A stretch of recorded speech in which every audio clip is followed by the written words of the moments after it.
My role consisted of, well, coming up with a silly idea to make a medieval film in the first place, and just trying to organise everything and put it together and then turn a vision that's in my head into an actual film, which sounds a lot easier now I say it out loud than it actually was.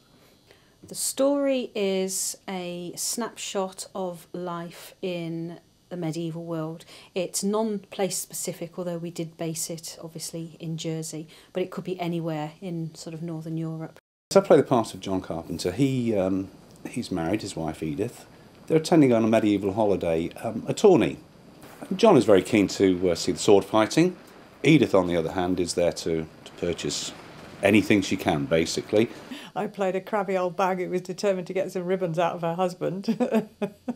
And it actually came from a conversation of two people in a cinema queue.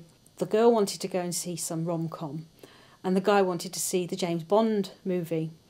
They're kind of having this subtext discussion going on where she's sort of trying to manipulate him into letting her go and see this rom-com, and he's like, no, I want to see James Bond, and she's going, yeah, but we always see James Bond, and oh, it'd be really nice to go and see this film and all this kind of stuff, and he's like, no, I'm going to see James Bond. And when they get to the counter, it's completely sold out, so she gets to see the rom-com, even down to the little smug smile playing on her face, and it was like, that's our story.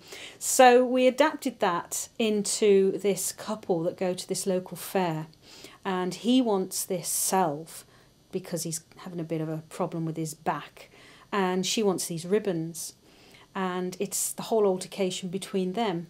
The idea originally was for the whole thing to sort of focus on this argument and to have the fighters in the background almost being like the equivalent of the Greek chorus, where every time they scored a point over each other, the literal sort of clanging of swords would sound, and the groans or the cheers of the audience.